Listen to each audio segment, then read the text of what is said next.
गैर मुस्लिम को, हिंदू को वो कहते हैं सदीक। हिंदुओं को सदीक कहते हैं। सदीक का मतलब है सच्चा दोस्त। अरे वाह, हमें दोस्त और उन्हें सच्चा दोस्त। उन्हें सच्चा दोस्त। जाति कर रहे हैं सऊदी हम अरब। जैसे कहते हैं ओए इधर आ, वो ये ओए, और उनको वो जी, उनके लिए जी है। और ये अच्छा, ये बड़ी इंटरेस्टिंग बातें हो रही है। सऊदी हमें कहते हैं ओए इधर आ, इंडियंस को कहते हैं जी इधर आ। इतना बड़ा फर्क क्यों है जी? फर्क वो है कि कुछ हमारी आदतें भी खराब हैं। हाँ, हमारी आदतें खराब हैं। हमारी आदत ये है कि अब रमज़ान है, वहाँ ज़कात लेने वाला कोई नहीं ठीक है। है। हिंदू, क्रिश्चियन, फिलिपानी सारे लोग जो है ना वो नहीं लेंगे। हमारे लोग दरवाजे खटखटाते हैं, भीख मांगते हैं मांगते पाकिस्तानी। हैं, कहते हैं हमें दे दें ज़कात। सऊदिया वालों को कह रहे हैं कि सऊदिया वाले सही, मुसलमान नहीं रहे। चलो नहीं रहे, हम कौन से हैं? हाँ, ये बात। चलो सऊदिया वालों ने भी एक कब्र में जाना, उनके लिए 14 कब्रें तो नहीं होनी। सऊदिया वालों ने भी वही हिसाब देना है जो हमने देना तो है। हम फिर फतवा क्यों लगा देते हैं अपने कल्चर? इवन ये नेबर की, इंडिया की बात करें, उनके प्राइम मिनिस्टर बाहर जाके हिंदी बोलते हैं, चलो वो कुर्ता कमीज पहनते हैं। और बिल्कुल हमें एहसास कमतरी है ना, हमारी ज़हनियत ही ऐसी है कि हम गुलाम है। वो सही, फिर ये बातें फिर ना चाहते हुए भी हमें करनी पड़ जाती है।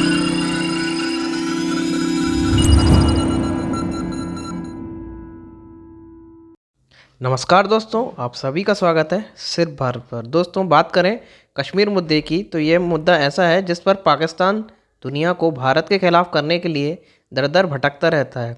दोस्तों, पाकिस्तान को लगता है कि इस्लामिक देश होने की वजह से कम अरब ममालिक तो कश्मीर मुद्दे पर उसके साथ खड़े होंगे। हालांकि हाल ही में अरब वर्ल्ड के प्रमुख देश सऊदी अरब ने कश्मीर पर पाकिस्तान की जगह भारत का हाथ थामा है, जिसकी वजह से पड़ोसी मुल्क में हलचल बढ़ गई है। आपको बता दें, पाकिस्तान के प्रधानमंत्री शहबाज शरीफ ने इन दिनों मुस्लिमों के प्रमुख शहर मक्का में, जो सऊदी अरब में स्थित है, यहाँ उन्होंने सऊदी के क्राउन प्रिंस मोहम्मद बिन सलमान से मुलाकात की। दोनों के बीच बैठक के बाद संयुक्त अरब अमीरात में बयान जारी किया, जिसमें सऊदी अरब ने जम्मू कश्मीर पर भारत के रुख का समर्थन किया। बयान में खाड़ी देश ने इस पर कहा कि नई दिल्ली इस्लामाबाद को अपने विवादित मुद्दों पर द्विपक्षीय रूप से विवाद को हल करना चाहिए। दोस्तों, भारत का अपना इस पर स्टैंड है कि पीओके, जो पाकिस्तान ने भारत का कश्मीर का एक हिस्सा कब्जा रखा है, उसको छोड़े। इन दिनों जिस प्रकार से सऊदी अरब का रुख भारत की तरफ आया है, देखते हैं पाकिस्तानी मीडिया और पाकिस्तानी लोग इसे हजम कर पाते कि नहीं। आइए देखते हैं पाकिस्तानी मीडिया का इस विवाद पर रिएक्शन। हमारे लोग दरवाजे खटखटाते हैं, भीख मांगते हैं पाकिस्तानी। कहते हैं हमें दे दें ज़कात। उनकी इकोनॉमी स्ट्रांग है, जहाँ से हमें वैसा आता अच्छा लगता है, हम उसी तरफ ही झुकाव करते बड़ी हैं। बात है। सऊदी अरब को पता है इंडिया मालदार है, इसलिए वो इसके साथ दोस्ती कर रहे हैं। बिल्कुल ऐसे ही है। आजकल डॉलर जितना ऊपर जाएगा उसी मुल्क से हमारी दोस्ती होगी। और ये इंडियन कल्चर जो है वो वैसे भी इस चीज़ को प्रमोट कर रहा है कि जो मुस्लिमनिज्म है वो कम हो और सारी कंट्रीज इस चीज़ को सपोर्ट करें। पाकिस्तानी वहाँ जाते हैं तो वो कहते हैं हैया हैया, मतलब चीज़ों को टच भी ना करें। और दूसरी कंट्रीज जो है सऊदी अरब पाकिस्तानी को देख के हैया हैया करते हैं। ऐसे ही है। कर लें तो उनमें सबसे ज़्यादा टॉप पर इंडिया है। ठीक है, अमेरिका को देख लो, वो एक सुपर पावर है, लेकिन वो किसके साथ अपने रिलेशन बेहतर करना चाह रहा है? इंडिया के साथ। चाइना को देख लो, इंडिया के साथ। सऊदिया को देख लो, इंडिया के साथ। ईरान को देख लो, तुर्की को देख लो। तो हर कंट्री चाहती है कि हम इंडिया के साथ अपने रिलेशन बेस्ट करें, क्योंकि वो आजकल ऊंचाइयों पे जा रहा है। अब देख लो, हम लोग यहाँ पे अपने बच्चों को कहते हैं चांद इधर आओ, चांद इधर आओ, तो वो देखो इंडिया चांद पे चला गया। यार, हम उनकी कौन कौन सी चीज़ें बयान करें? तो हिंदुइज्म को वो प्रोटोकॉल देते हैं, प्रोटोकॉल देते हैं। वहाँ पे जो जितने भी हिंदू हैं वो उनके आने से खुश हैं, क्योंकि वो आप देखें ना, गुजरात में उन्होंने ट्रेन वगैरह चलाई है, उसी से वो वज़ीर आला बने हैं। फिर उसी को उन्होंने एडवांस किया पूरे गुजरात से भी बाकी सूबों में लेके, उसी से वो वज़ीर आज़म बने हैं। फिर वो उस पर खुद कोई करप्शन का कोई आज तक कोई पैसा साबित नहीं हुआ। तो वो सिंपल सा बंदा है, बज़ाहिर ये दिखाया बंदे कि वो है कि अपने हिंदुइज्म को वो प्रोटेक्ट करता है, उसी को वो आगे लेके जाता है। वो हिंदू मज़हब को भी प्रमोट कर रहे हैं और वहाँ मंदिर वगैरह ये वो हर चीज़ बन रही है, लेकिन उनको शायद अगले वक्त में अपनी इकॉनमी इतनी सर्वाइव नज़र नहीं आ रही। सऊदी को अपना सर्वाइवल नजर नहीं आ रहा। हाँ, हर वक्त हर मज़हब के साथ कॉम्प्रोमाइज़ कर रहे हैं। ये अब अल्लाह जानता है कि बेहतरी क्या है ना। जब आप 2012 से 2013 से पीछे चले जाए ना, तो सोशल मीडिया एक्टिव नहीं था। ठीक है। जैसे कि अब आपके चैनल के तवज्जुह से बात कर रहे हैं ना, ये सोशल मीडिया जैसे जैसे एक्टिव हुआ ना, वैसे वैसे शैतानी कुव्वतें बहुत स्ट्रांग हो गई। ठीक है। अब ये सारी चीजें कनेक्टेड है आपके सोशल मीडिया से। ठीक हो गया। ओवरऑल वर्ल्ड मीडिया से आ जाए, इंटरनेशनल मीडिया पे आ जाए, ये सारी चीजें कनेक्टेड है। अब गोरे की स्ट्रेटेजी यही थी, जब किसी को कौम को तबाह करना होता है ना, उसके कल्चर के हिट किया जाए। ठीक है, यानी वेस्टर्न कल्चर को फॉलो करेंगे तो वो तबाह हो जाएंगे। नहीं, ये नहीं मैं कह रहा। अच्छा, आप मेरी उनके जो भी उसका कल्चर है उसको हिट कर दिया जाए। हाँ, उसको हिट कर ये। अच्छा, अब आपको क्या लगता है सऊदीया तबाही की तरफ चल पड़ा? तबाही की तरफ तबाह हो जाएगा? ये तबाह नहीं हो जाएगा। तो फिर हम सऊदीया वालों को कह रहे हैं कि सऊदीया वाले सही, मुसलमान नहीं रहे, चलो नहीं रहे, हम कौन से हैं भाई? हाँ, ये बात। चलो सऊदीया वालों ने भी एक कब्र में ही जाना, उनके लिए 14 कब्रें तो नहीं होनी है। सऊदीया वालों ने भी वही हिसाब देना है जो हमने देना है। तो हम फिर फतवा क्यों लगा देते अपने कल्चर? इवन ये नेबर की इंडिया की बात करें, उनके प्राइम मिनिस्टर बाहर जाके हिंदी बोलते हैं, वो कुर्ता कमीज पहनते हैं। और बिल्कुल हमें एहसास कमतरी है ना, हमारी ज़हनियत ही ऐसी है कि हम गुलाम है वो सही। फिर ये बातें फिर ना चाहते हुए भी हमें करनी पड़ जाती हैं। पहले नंबर पे जो पाकिस्तान के कल्चर की आपने बात की ना, जब 47 में हम लोग पार्टीशन के बाद इधर आए हैं ना, ठीक है, तो उस टाइम लोग जो पार्टीशन के बाद आए, हम भी बेसिकली इंडियन है, इंडिया से माइग्रेट होके ही आए थे। ठीक है, कौन से एरिया से? हम होशियारपुर से हैं। ठीक है, हमारे जो बुजुर्ग अल्लाह पाक उन्हें जवारे रहमत करे, वो हमें ये चीजें बताते थे।